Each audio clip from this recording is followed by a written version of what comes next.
Halo guys, balik lagi ke channel CJM dan seperti biasa adalah pembahasan gue tentang matchday dari Premier League. Dan kali ini adalah matchday ke-13, pekan ke-13 Premier League yang udah berakhir weekend kemarin. Oke, kita mulai dari langsung pertandingan pertama. City berhasil menang 2-1 lawan Burnley. Mereka main di kandang Burnley, main away. Dan ini ya tipikal City sih, kayak kalau misalnya tiap minggu lu nanya ke gue, bang, City hasilnya gimana? Menang. Dan kali ini skor 2-1, 2 gol cetak sama Sergio Aguero pastinya. Dan Burnley sempat unggul duluan menit ke-14 lewat gol Marnie, gol yang bagus banget, volley. Tapi akhirnya City tetap menjadi City, dan Aguero pemain terbaik mereka pretty much nyetak 2 gol ini.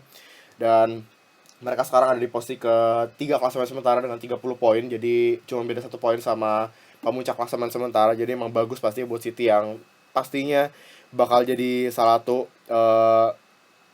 yang memburu gelar juara musim ini. Jadi bakal seru banget nanti pasti. Dan ini sebenarnya udah mulai kelihatan sih di Premier League musim ini, kayak udah mulai kelihatan siapa yang ntar bakal di top 5 dan siapa yang bakal di mid table. Jadi kayak kita lihat ya kan, ini pasti udah masuki bulan Desember, bulan yang sangat berat pasti buat tim-tim Premier League yang gak ada winter break, beda sama liga-liga lain. Selanjutnya, ini salah satu pertandingan tergila sih. 9 gol terjadi di pertandingan antara Swansea City dan juga Crystal Palace di Liberty Stadium di kandang Swansea. Dan ini kayak dramanya parah sih, karena ada 2 gol dari Swansea di menit ke 90 plus. Jadi di injury time Fernando Llorente nyetak 2 gol untuk memastikan 3 poin pertama untuk Bob Bradley, manajer mereka asal Amerika Serikat. Dan itu juga jadi rekor. Bradley merupakan manajer pertama berkebangsaan Amerika Serikat yang berhasil meraih kemenangan di Premier League. Dan ini semakin menambah derita Alan Pardew yang lagi-lagi kalah. Ini udah entah kalahan keberapa buat Crystal Palace. Dan bahkan sebelum pertandingan Alan Pardew sempat ngomong kayak, target kita buat pertandingan ini, kita bakal coba buat clean sheet, kita bakal coba buat sebisa mungkin nggak kebobolan. Dan ternyata apaan? Gila, kebobolan 5 gol Crystal Palace, bener-bener kayak, aduh, gue nggak ngerti sih. Mungkin kalau misalnya pertandingan abis ini next Crystal Palace nggak bisa menang lagi, kayak kita harus mengucapkan selamat tinggal buat Alan Pardew deh, karena ini udah terlalu parah. Dan Crystal Palace sekarang udah diambang menuju zona degradasi. Mereka sekarang di posisi ke-17 klasemen sementara, poinnya sama kayak Hull City yang di bawah mereka di posisi 18 19 poin. Mereka cuma menang goal difference doang. Jadi karena dengan squad kayak gini, menurut gue ya mereka benar-benar harusnya bisa at least safe dari zona degradasi sih. Dan ya lagi-lagi kayak kekalahan buat Crystal Palace dan Alan Pardew pastinya bener gila banget, drama 9 gol.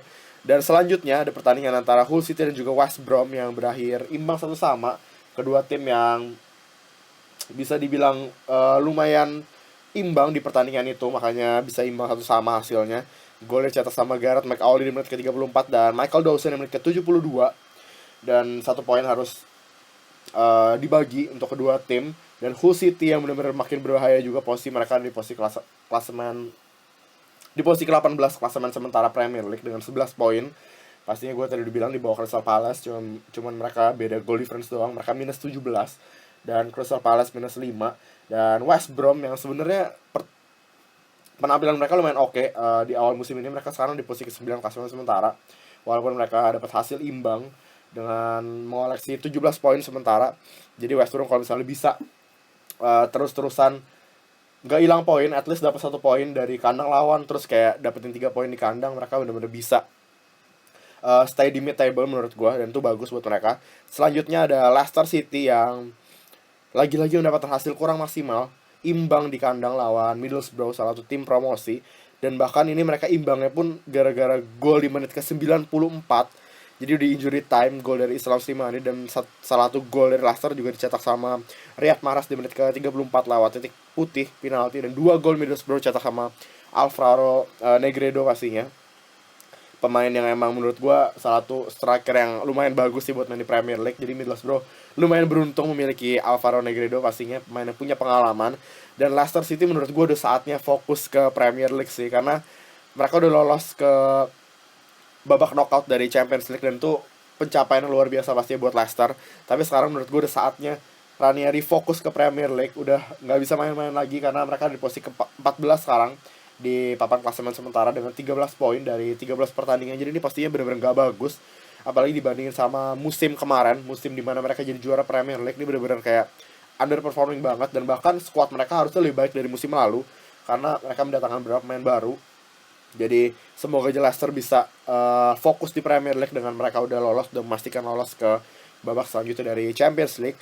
Dan next adalah pertandingan antara Liverpool lawan Sunderland yang berakhir dengan kemenangan 2-0 buat Liverpool. Kemenangan yang menurut gua luar biasa banget nih, sekali lagi membuktikan bahwa squad Jurgen Klopp musim ini benar-benar penantang gelar serius. Mereka nggak bisa dianggap remeh. Dan mereka hasilnya sekarang di posisi kedua, poinnya sama kayak Man City yang ada di posisi 3. Mereka cuma beda goal difference 1. Mereka punya goal difference plus 18, dan City di posisi 3 punya goal difference plus 17. Jadi mereka benar-benar luar biasa banget. Dan golnya dicetak sama Divock Origi di menit ke-75, dan James Milner di menit ke-31, di menit ke-91 maksudnya di injury time lewat titik putih. Tapi kemenangannya harus dibayar dengan cederanya Philippe Coutinho. Dan menurut gue ini kayak benar-benar cedera yang ya lumayan parah sih, walaupun baru beberapa jam lalu Jurgen Klopp mengumumkan bahwa Coutinho kayaknya bakal cuman keluar selama sebulan lebih. Jadi Philippe Coutinho cuma bakal keluar selama 5 minggu, dan kemungkinan besar di setelah tahun baru nanti di awal tahun 2017 dia bakal udah kembali ke squad. Tapi pastinya ini masih belum fix sih, walaupun ini merupakan pernyataan resmi dari Jurgen Klopp, tapi pastinya masih bisa ada perubahan jadwal Coutinho balik dari cederanya. Dan menurut gue ini kayak bagus banget sih, karena bulan Desember itu kalau di Premier League adalah bulan yang benar-benar melelahkan. Pastinya padat banget jadwal mereka, khususnya untuk Liverpool yang menerapkan gegen pressing ala Jurgen Klopp, yang benar-benar ini bisa jadi ajang di mana pemain-pemain Liverpool mulai tumbang satu persatu, mulai berjatuhan dan harus cedera, dan dimulai dengan Coutinho. Jadi menurut gue sih ada positifnya juga dari cedera Philippe Coutinho ini. Dia jadi nggak harus ngelewatin jadwal padat Liverpool di bulan Desember, dan mungkin dia bisa fokus buat recovery segala macam buat ankle-nya. Dan mungkin ntar dia di bulan Januari, di saat semua pemain-pemain kunci dari klub-klub lain Premier League lagi kelelahan, dia sendiri yang bisa seharusnya jadi tampil gemilang, karena dia pasti baru balik dari cedera dan dia harusnya fit 100%.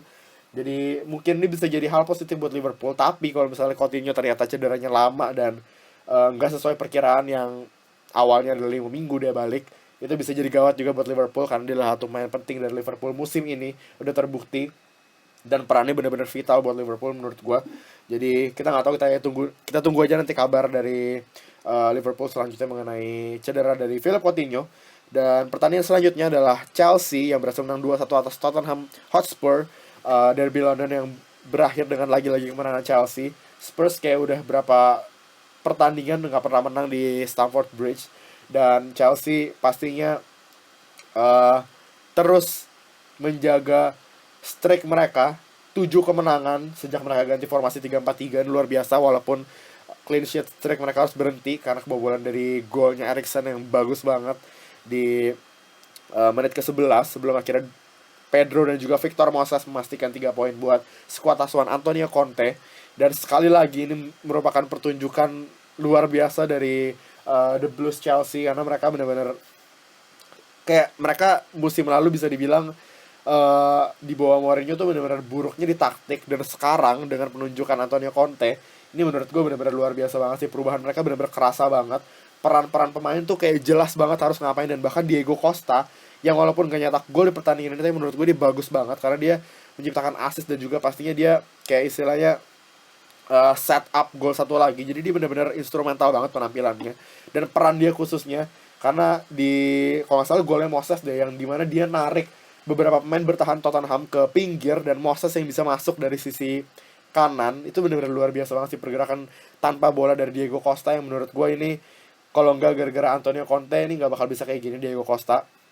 Dan Spurs yang akhirnya streak unbeaten juga harus berhenti di sini, kekalahan perdana mereka musim ini, walaupun ya mereka nggak kalah tapi mereka nggak menang juga sih, kayak sering draw banget. Tapi yang pasti ini semakin menambah beban buat Pochettino, karena mereka baru aja tersingkir dari Champions League, dan ini benar-benar bikin hari Spurs makin buruk pastinya. Mereka sekarang di posisi ke-5 klasemen sementara, dan Chelsea dengan kemenangan ini naik ke posisi pertama. Mereka memuncaki klasemen sementara dengan 31 poin dari 13 pertandingan. Luar biasa buat Chelsea. Dan selanjutnya ada Stoke City yang berhasil menang 1-0 atas Watford di Vicarage Road di kandang Watford, dan ini merupakan own goal dari Gomez dari kiper yang sebenarnya gue kira kayak bagus banget, tapi ternyata dia melakukan own goal, dan harganya adalah 3 poin buat Stoke. Dan Stoke itu sekarang di posisi ke-11 klasemen sementara, jadi not bad buat mereka. 16 poin dari 13 pertandingan. Dan untuk Watford, mereka masih ada di posisi ke-8 juga. Jadi kedua tim yang ada di mid table menurut gue jadinya not bad buat mereka, karena pastinya ini, apalagi khususnya Watford posisi ke-8 sih, kayak mungkin mereka udah senang banget bisa dari situ.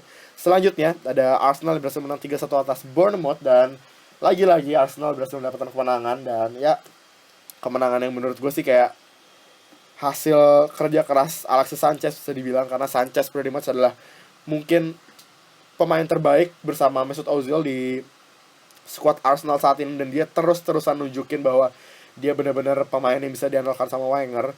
Dan satu lagi gol dicetak sama Theo Walcott pastinya, Alexis Sanchez brace gol di menit ke-12 dan juga di akhir pertandingan menit ke-91. Dan gol buat Bournemouth ini dicetak sama Callum Wilson di menit ke-23. Jadi Arsenal walaupun ada di posisi keempat klasemen sementara, tapi mereka kalau misalnya bisa nunjukin konsistensi yang kayak gini, mereka bisa benar-benar terus konsisten, ini bakal jadi bagus banget. Dan ada salah satu pemain mereka yang harus cedera, Matteo Debuchy, yang baru aja comeback dari cedera. Dia cedera panjang pastinya, dan dia harus dikeluarin di menit ke-16. Dan ini pun menurut gue karena mungkin bisa dibilang sedikit kesalahan Wenger, karena dia harusnya tahu kalau Debuchy itu belum 100% fit, belum 100% sembuh, tapi dia maksain Matthew Debuchy start di pertandingan ini, karena mungkin dia ngelihat Carl Jenkinson yang di minggu lalu penampilannya kurang bagus, dan pasti Hector Bellerin yang masih cedera. Jadi ini bisa jadi masalah buat Arsenal, karena mereka sekarang krisis di posisi right back bener-bener. Dan bukan nggak mungkin nanti semakin dalam kita masuk ke bulan Desember, semakin banyak main Arsenal yang cedera. Jadi ini bener-bener mulai mengkhawatirkan sebenarnya buat Arsene Wenger. Tapi menurut gue ini salah satu cara yang tepat buat Wenger nunjukin kalau dia masih punya pemain lapis kedua yang bagus. Dia bisa masukin pemain-pemain yang bagus pastinya di lapis kedua. Dan salah satunya adalah Granit Xhaka, yang menurut gue udah harus banget dapat kesempatan main lebih dari yang dia dapatkan sekarang di Arsenal. Apalagi dengan cedera Santi Cazorla, pastinya Xhaka harus banget dimainin terus di posisi gelandang bertahan tersebut, karena dia emang bagus di situ dan penampilannya benar-benar luar biasa banget. Dia salah satu gelandang terbaik di Premier League menurut gue. Dan Wenger udah saatnya sih ngasih kepercayaan itu ke Granit Xhaka, karena menurut gue Xhaka itu bedanya sama Coquelin dan Elneny adalah Xhaka selain bisa bertahan, dia juga bisa ngalirin bola. Dia punya kemampuan teknik yang bener-bener bagus, bahkan tendangan long shotnya bener-bener bagus banget kan, kalian tahu sendiri di Euro. Sedangkan kalau Mohamed Elneny dan juga Francis Coquelin, menurut gue mereka kayak tipe gelandang yang emang cuma bisa tabrak-tabrak doang, ngerebut bola, balikin possession, dan teknik mereka kurang bagus. Jadi menurut gue kalau misalnya Xhaka main itu bakal nambah opsi buat Arsenal di lini tengah, dan pasti Xhaka harus ditemenin sama salah satu either Elneny atau Coquelin buat nambah daya gedor, daya kekuatan di lini tengah Arsenal tersebut. Selanjutnya adalah Southampton yang berhasil menang 1-0 lawan Everton. Ini bisa dibilang derbynya Ronald Koeman, karena ini adalah pertandingan antara dua klub yang mana sekarang dibela Ronald Koeman, Everton, dan musim lalu pastinya Koeman bela atau nanganin Southampton. Jadi ini benar-benar hasil yang buruk buat Ronald Koeman, karena dia harus menelan kalahan dari mantan klubnya 1-0 Southampton, dan gol ini cetak sama Charlie Austin di menit pertama. Dan ini benar-benar kayak istilahnya kesalahan dari Everton, mereka belum siap sama sekali. Menit pertama mereka kaget dengan serangan cepat dari Southampton, dan Austin yang berhasil nyetak gol akhirnya. Dan assist dari Josh Sims, salah satu pemain muda yang bisa dibilang bagus banget di kubu Southampton, masih berusia 19 tahun. Dan pastinya ini merupakan debut Premier League buat Josh Sims.